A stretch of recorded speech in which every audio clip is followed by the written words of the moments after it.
My name is David, and I need to tell you something I should have realized 40 years ago. I built a company worth $200 million.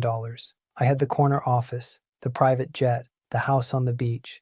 People called me a success story. Business magazines wrote about me. Young entrepreneurs wanted to know my secrets. But here's what nobody knew. While I was building that empire, I was destroying the only things that actually mattered. And by the time I figured it out, it was too late to fix most of it. I'm 76 years old now. My company's gone. Sold it years ago. The money's still here, but honestly, I'd trade every penny of it to go back and do things differently. And no matter your age, if you're grinding away, telling yourself just a few more years, I need you to hear this story because I was you, and I was wrong about everything. Let me take you back to 1978. I was 30 years old, newly married to Sarah, and I'd just started my own business. Everyone thought I was crazy, but I was determined to prove them wrong.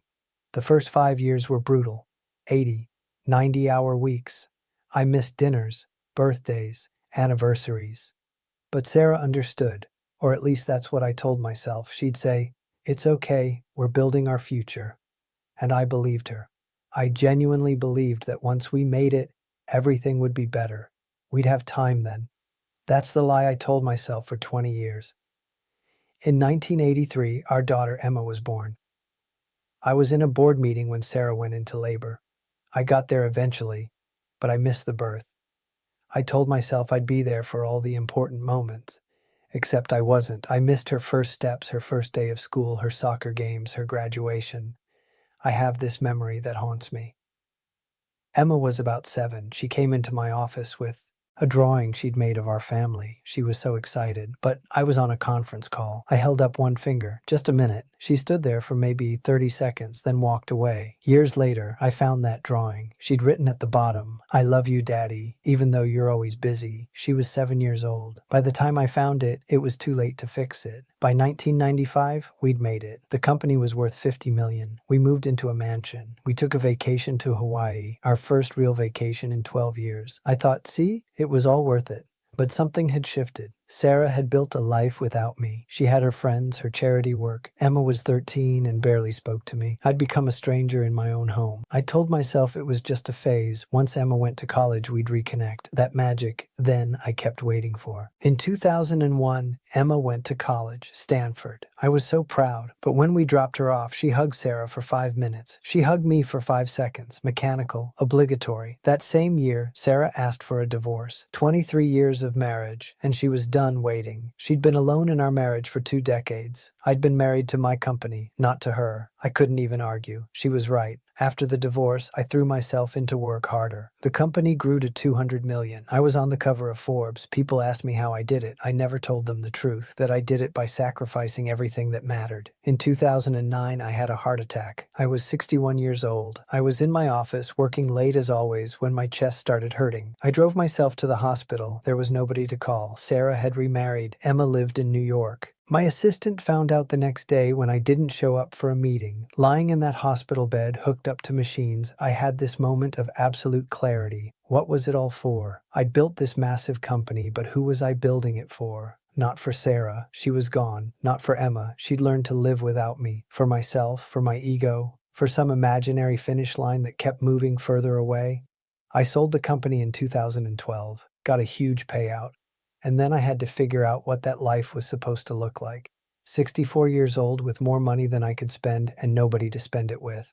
I tried to reconnect with Emma, called her every week, flew to New York. But here's the thing about time. You can't make it up. You can't go back and attend those soccer games. Once that time is gone, it's gone forever. Emma's civil to me now. We have lunch sometimes. We talk on the phone, but we don't have what other fathers and daughters have. We don't have inside jokes or shared memories. We're cordial, pleasant, but we're not close. And that's on me. She got married 3 years ago. She asked me to walk her down the aisle, and I did. But when she gave her speech at the reception, she talked about her mom, about how Sarah had been there for everything, how Sarah had taught her to be strong, how Sarah had shown her what it meant to be a good person. She thanked me for coming. That was it. She thanked me for showing up to her wedding like I was a guest, not her father. That night, back in my hotel room, I cried for the first time in decades, because I'd missed it all, the moments that actually mattered. I'd been so busy building something I thought was important that I'd missed watching my daughter grow up. I'd missed being part of her life. And now I'm this elderly man she tolerates because I'm her father, not because she actually wants me in her life. Here's what took me 60 years to learn. Success means nothing if you're alone. Money means nothing if you have nobody to share it with. Achievements mean nothing if the people you love don't care. I see young men today making the same mistakes I made. I see them working 70, 80-hour weeks. I see them missing dinners with their kids because they have to finish one more report. I see them prioritizing their careers over their marriages. And they all say the same thing I said. Just a few more years. Once I make partner. Once I hit this number. Once I achieve this goal. Then I'll focus on family. But it never happens because there's always another goal. Always another promotion. Always another deal. The finish line keeps moving. And meanwhile, your kids grow up. Your marriage falls apart. And you wake up one day as an old man with a bank account full of money and a heart full of regrets. If I could go back and talk to my 30-year-old self, here's what I'd say. Your company will survive if you leave at 5 o'clock. That meeting can wait until Monday. That email can be answered tomorrow. But your daughter's childhood won't wait. Her soccer game is today. Her school play is tonight. And once those moments pass, they're gone forever. Work will always be there. There will always be another deal, another project, another crisis that feels urgent. But your kids won't always be kids. Your wife won't always wait. Your parents won't always be here. The people you love, they're on a timer, and you don't know when that timer runs out. I've got more money than I'll ever need. I've got investments and properties and a retirement fund that could support 10 people for a lifetime. But I'd trade it all. Every single penny for one more day with Emma when she was 7, for one more evening with Sarah before I pushed her away, for the chance to show up and be present instead of always being somewhere else. You know what's funny? Nobody at my company remembers me. I sold it, and they brought in new management, and within 2 years, it was like I'd never existed.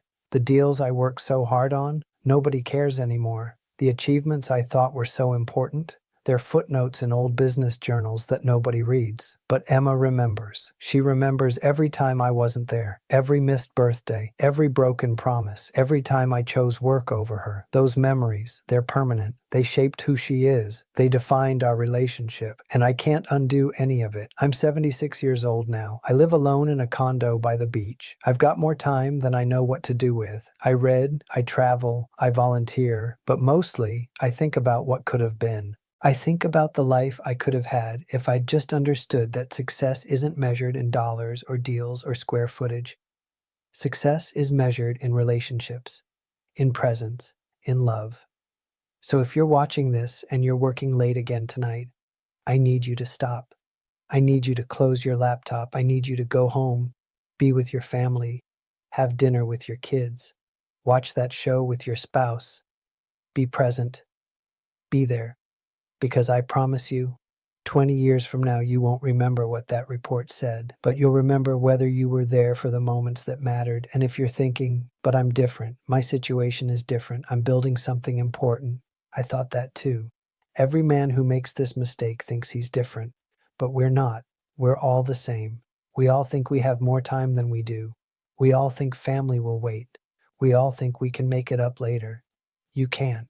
I learned this lesson 40 years too late. Learn it now. Go home. Be present. Choose your family, because at the end of your life, nobody's going to care about your career accomplishments. But the people you love, they're going to care whether you were there. And if you're not careful, you'll end up like me, rich, successful, accomplished, and completely alone. If this story makes you uncomfortable, good. It should. If it makes you want to change something, even better. Don't wait. Don't tell yourself you'll do it tomorrow or next year. Do it today. Do it now. Because time doesn't care about your plans. Time just keeps moving. And one day you'll run out of it. Leave a comment and tell me what you're going to do differently. Hit that subscribe button if you want to hear more from someone who learned everything the hard way. Share this with anyone who needs to hear it. And then close your device and go be with the people who matter. Because trust me, they matter more than anything else ever will.